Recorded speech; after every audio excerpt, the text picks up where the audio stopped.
Gram डुहिमुसी के सभी सम्मानित जनता के हमार प्रणाम बा। हम अपन कुछ बात रउआ सबके बीच में रखल चाहतनी। आई एगो बात ई विषय पर बा। ई विषय बा चर्चा के कि कैसन चर्चा होता आ कैसन चर्चा होखे के चाही ग्राम सभा में। हालांकि सच्चाई बा कि जब जब चुनाव नज़दीक होला तब तब चर्चा होला ये तरीका के, लेकिन हमार ई विचार बा कि ई चर्चा के जगह पर का चर्चा होखे के चाही। ई हम अपना बात के माध्यम से रउआ सबके बीच रखतनी। आ रउआ सब से निवेदन बा कि एके सुनम बढ़िया से विचार करम, का सही बा का गलत बा। एके अब रउआ सब अपना माध्यम से अपना नज़र से एके देखम, आ अगर कुछ गलती भी कहीं तो छोट लइका समझ के अपन हमरा के क्षमा भी करम। तो जौन चर्चा बा हम आप सबके बीच रखे जात बनी, ई चर्चा बा गांव में जौन भी जगह बा जहाँ भी आराम से आदमी 5-6 आदमी 10 आदमी बैठेलन, चर्चा होला। तो का चर्चा गांव में होता ई हम अपना माध्यम से रउआ सबके रखतनी। जैसे चर्चा बा कि फलाना जीतत तरन तो फलाना हारत तरन, तो फलाना के ढेर वोट बा तो फलाना के दी है वोट। ऐसन सब चर्चा बा। एकरा साथ भी बा आपके कि फलाना जौन बा कि पैसा पट्टी है, फलाना पार्टी कर तरन, फलाना मुर्गा दारू खियावत तरन। ऐसन तमाम चर्चा गांव में हर जगह सुने के मिलता, देखे के मिलता। तो हमार ए पर ही विचार बा कि एकरा जगह पर का चर्चा होखे के चाही। हम रउआ सबके कुछ बतावल चाहतनी।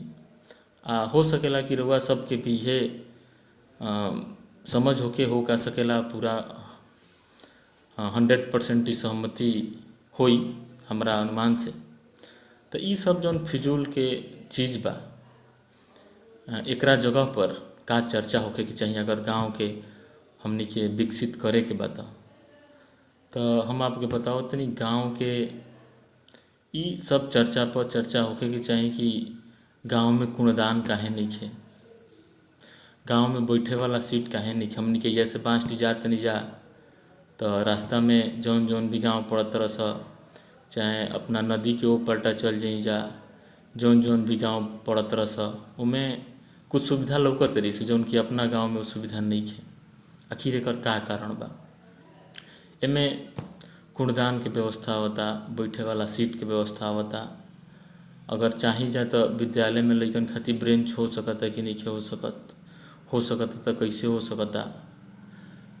अगर चाहल जाओ तो खेले के मैदान अपन ग्राम सभा में निकल सकता कि नहीं निकल सकत, आ अभी तक नहीं निकलल ताकि ओकर का कारण बा। अगर हमनी के आगे निकाल सकतनी जा तो कैसे निकाल सकतनी जा। ई सब विषय बा चर्चा करे के, लेकिन जौन विषय बा ओकरा के विषय से हटा दिल गया, विषयांतर कर दिल। एकरा जगह पर फलाना हारत तरें तो फलाना जीतत तरें, फलाना पैसा बटिहन तो फलाना पट्टी कर तरें। ई सब चीज़ बा। लेकिन हमारा समझ से अगर गांव के विकसित विकास पर ले जाए के बाद, विकासशील बनावे के बाद, तो चर्चा के जगह पर जौन हम आपके बताओ तनी गांव में कूड़ादान, बैठे वाला सीट, विद्यालय में ब्रेंच की व्यवस्था, लइकन के खेले खातिर फील्ड। अब फील्ड के नाम पर हम रउआ सबसे को बात कहल चाहम। हम बहुत जगह जानी घूमत फिरत, जौना भी गांव में फील्ड बा अगर दिख जाला तो लइका खेलेला से तो बड़ी आनंदित महसूस होला, बड़ी बढ़िया लगेला। लेकिन जब उहे चीज़ हुआ अपन गांव पर लेके हम सोचे नहीं तो बहुत मन में पीड़ा होला, हिजा बड़ी पीड़ा होला कि अपन गांव में काहे नहीं खे हो सकता कि नहीं खे हो सकत। अगर हम कुछ कइल चाहिए एकरा खातिर तो का कर सकेनी, का प्रयत्न कर सकेनी, कौना वजह से बन सकेला, आ नइखे बन सकत तो काहे नइखे बन सकत, काहे नइखे जगह निकल सकत। ए पर तमाम हम सोचे नी आ सोच के ए पर जहाँ तक चलल बनेला हम चले नी, लेकिन लास्ट में जाके एक जगह स्टॉपेज लग जाला कि ये सब चीज़ जौन हम बतावत तनी, जैसे कि पोल पर लाइट लगा दियल कई गाँव में मुक्ति धाम काहे नइखे, ऊ काहे नइखे बन सकत। हई गाँव में जौन पानी ढुक जाता बाढ़ के, ऊ ओकर नीचे एगो बरियार बंधा बना सकता कि नइखे बना सकत। अगर बना सकता तो कैसे बना सकत जौना से गाँव में पानी ना ढुके। सब चीज़ तो हम जब ए पर चले नी विचार करे नी का कर सकेनी हम का ना कर सकेनी, जब चले नी तो कुछ दूर जाके फिर हमरा के ऐसन ज्ञात हो जाला, ऐसन महसूस हो जाला कि जब तक मैन पावर नइखे, जब तक आदमी के सपोर्ट नइखे, तब तक आदमी एगो हद तक सीमित बा, ओकर आगे कुछ नइखे कर सकत। तो ओइजा हम जाके मजबूर हो जानी आ ओकरा बाद फिर हमार अपन कदम सब कुछ सोच के पीछे लेवे के पड़ेला। हालांकि जहाँ तक संभव होला हम चले नी, लेकिन ओकरा बाद जब लगेला कि मैन पावर की ज़रूरत बा, अकेले संभव नइखे, एइजा ज़्यादा पीपल के, ज़्यादा आदमी के ज़रूरत बा जौन कि हमेशा साथे रहस, चाहे एगो पद के ज़रूरत बा, जहाँ एगो पावर की ज़रूरत बा, एकरा बिना ही संभव नइखे। तो ई सब देखते हुए फिर हम विचार करके हम अपन कदम पीछे कर लेनी। लेकिन कदम पीछे कैला के मतलब ई बा कि कहीं ई चीज़ नइखे कि हम रास्ता छोड़ देनी। अब ऊ रास्ता आ गइल जौन कि होला कि राजनीति में तू काहे अइला। तो हमरा नइखे लागत कि एमे आप सबसे कुछ बतावे के बा। हमरा आ रउआ सबके भी ए गाँव के लइकन खातिर एगो बढ़िया गाँव देवे के बा। हमहू तो लइके बानी, लेकिन जौन भविष्य में बा, भविष्य आवे वाला बा, ओकनी से एकरा से बहुत बेहतर हमनी के दे पाई। जब अभी भी रउआ सब देखत हो हम गाँव में ऐसन बहुत दरवाज़ा बड़ा सा, बहुत घर बा जहाँ पर दरवाज़ा पर अभी भी नाली के व्यवस्था नइखे। लोग अपन घर में गड्ढा खून के पानी गिरावे पर मजबूर बा, रास्ता पर पानी बहावे पर मजबूर बा। ढुई मुसी में भी कई जगह बा, चाहे जानकी छपरा देखल जाओ तो कई जगह बा। तो ये ज़माना में भी ई समस्या, छोटी छोटी समस्या के निवारण अगर नइखे हो पावत तो कहीं ना कहीं बहुत बड़ कमी बा। ये बात के लेके हम अपन चर्चा फिर आगे बढ़ावल चाहतनी। खास तौर पर नौजवान साथी के सोचे के पड़ी कि चर्चा के विषय का होके कि चाहिए, चर्चा कौन चीज़ पर जाता, का अगर ऐसे ही चर्चा होत रहे तो गांव में विकास संभव बा।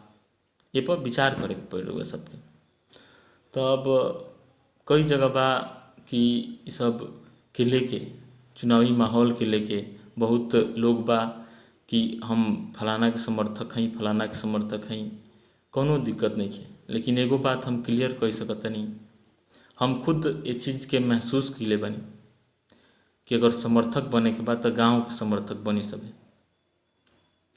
काहे से कि केहू एगो व्यक्ति के समर्थक बनला में वो एगो कुआं नियर हो जाला कि कुआं में आदमी चल गई, ओकर बहरी कुछ कोनो चीज़ दिखाइए ना देला, ऐसा लगेला कि एकरा कुआं के बहरी कुछ है नहीं।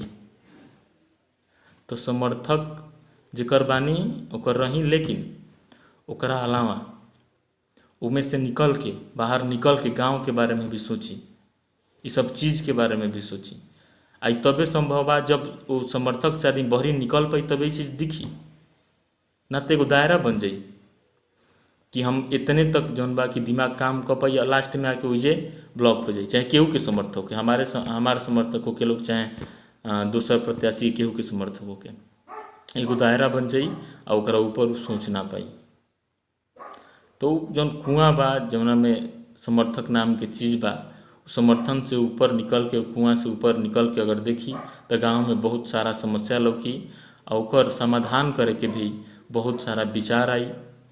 तो ये तरीका से आदमी सोच सकता, ए तरीका से अपन समर्थन जिकरा के भी होखे ओकरा के आदमी कर सकता। लेकिन एक आदमी के कुआं नियर घुस के ओमे देखला में ई कहीं ना कहीं गांव के भविष्य खातिर बहुत घातक बा। आ ए तरह विकास संभव नहीं है।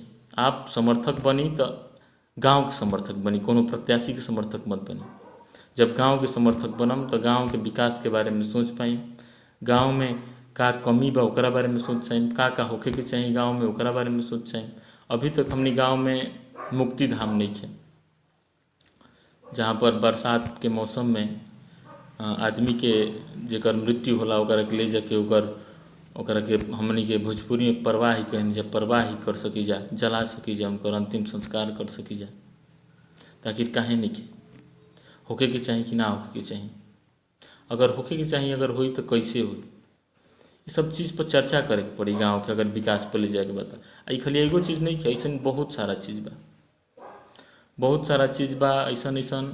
आ अगर ई बात कहल जाओ तो ई बात बहुत कुछ बा, लगभग ख़त्म ना हुई।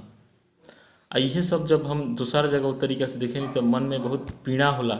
हमारा ई दिखे लगेला कि आखिर हम सब इस समस्या देखतनी, ए पर बोलतनी, तो हम ए पर का करतनी, ई हमारा अंदर से आवेला। हम अपना तरफ से कितना प्रयास करतनी कि ये चीज़ के बदल सकी, ये चीज़ के सही कर सकी। जौन हमरा बाउर लागता, जो ना होके के चाहिए वो होता, जो नहीं होके के चाहिए, जौन होके के चाहिए नहीं हो पाओ, ये पर का करे के चाहिए।